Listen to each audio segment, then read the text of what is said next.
This guy as a young man had a dream to become a big movie star, to come to Hollywood and to become a great director and producer and a writer and all those kind of dreams he had. Of course, everyone told him it can't be done. But, you know, he wouldn't take no for an answer, and he moved across from New York to Los Angeles to Hollywood. And of course, one day, after struggling, like we all do in the beginning, to get into TV and into movies, he had this idea of writing a script. And in longhand, he wrote this script, which was Rocky.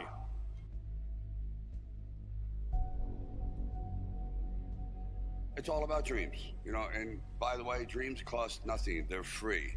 The hard part is just keeping them going, and please keep them going, because we're here for one simple reason. He believed in the dream, I believed in the dream, and our dreams come true, and there's no reason every one of yours can't either.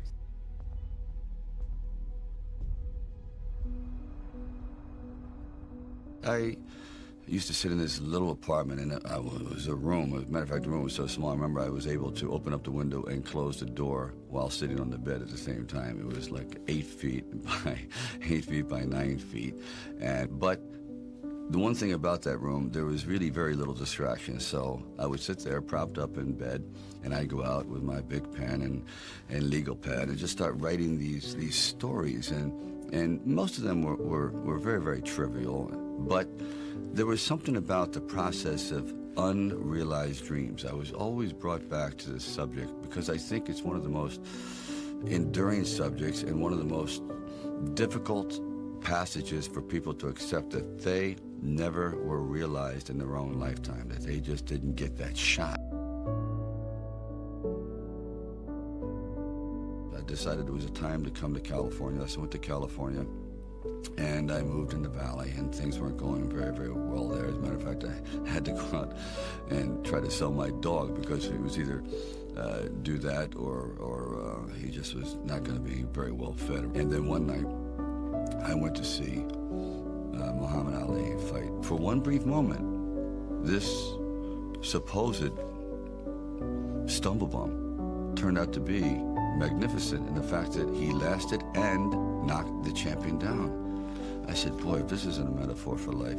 His entire life crystallized at that moment. He will be remembered for all eternity, at least among the fight fans. He did something extraordinary. I said, now that is probably what I need as a catalyst for an idea. A man who's going to stand up to life and take one shot and maybe go the distance. So I started to write.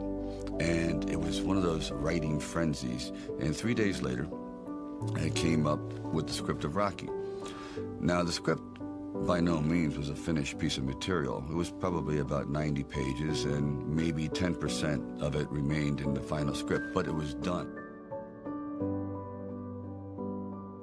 I first met Bob Chardoff and Irwin Winkler, and I believe I was there on a casting call. So we're talking a little bit, and I guess I really wasn't right for the acting part. And on the way out, I said, oh, I don't know if it matters, but I do a little bit of writing. He goes, really? He says, yeah, I'm writing this story. I have this thing about wrestlers, and I might do something about boxing. Well, he says, well, bring it around. And I thought, if I hadn't stopped on the way out, you know, that's why I tell all actors or writers, don't give up, keep talking. Eventually you might hit a nerve somewhere and they go, come on back. And if they didn't say, come on back, or bring it later and let's see what you've developed, I wouldn't be sitting here. So I have to give incredible credit to their insight and their patience, and they're willing to take a chance, which it doesn't exist much anymore, unfortunately.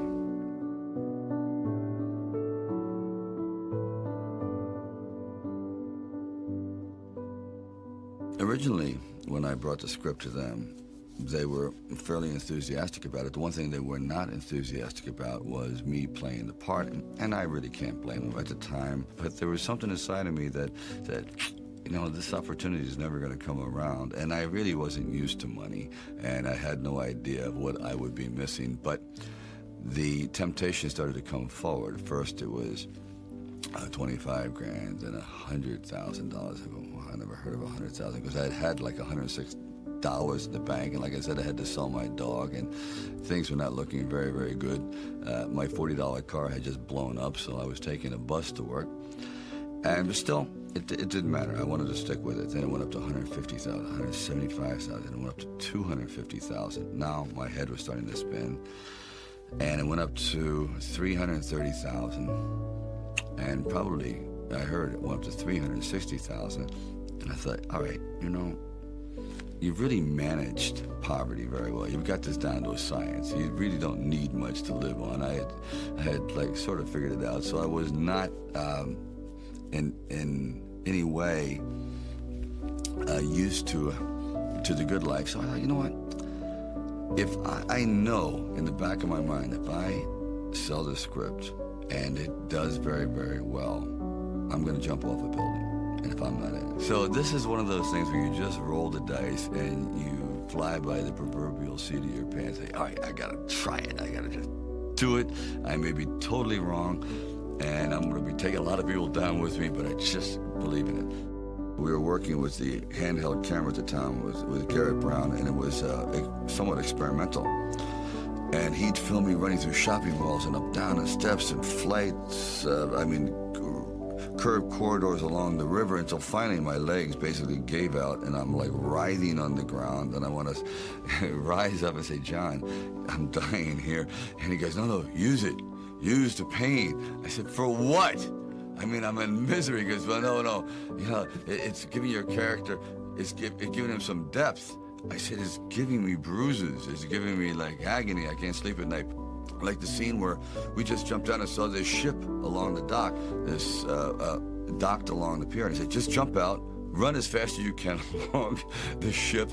And I'm running and running. I said, you know what? My legs are buckling. I'm literally going to crash down here. Teeth are going to go, jaw, face. I'm just going to be ground down to this flat-faced image. Please. And I just barely made it.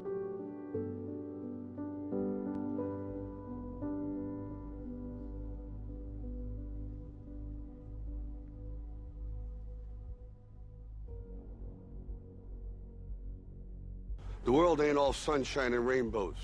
It's a very mean and nasty place, and I don't care how tough you are, it will beat you to your knees and keep you there permanently if you let it.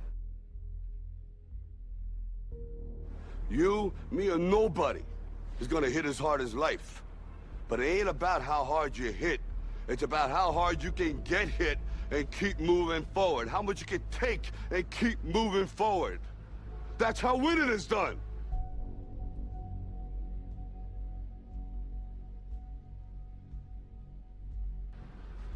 Now, if you know what you're worth, now go out and get what you're worth. But you gotta be willing to take the hits and not pointing fingers saying you ain't where you want to be because of him or her or anybody. Cowards do that, and that ain't you. You're better than that.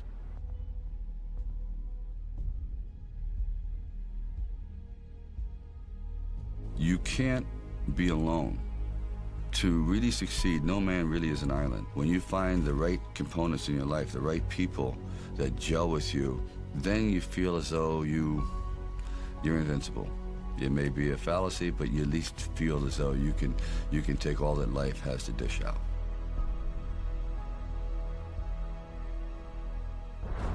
At the very end of our lives, if we can still say, you know, we were never humbled, we were knocked down, but we got up, and I can say, I lived life with integrity, and I took all the blows, as the song says, and I still prevailed. I think that's a good epitaph for anyone.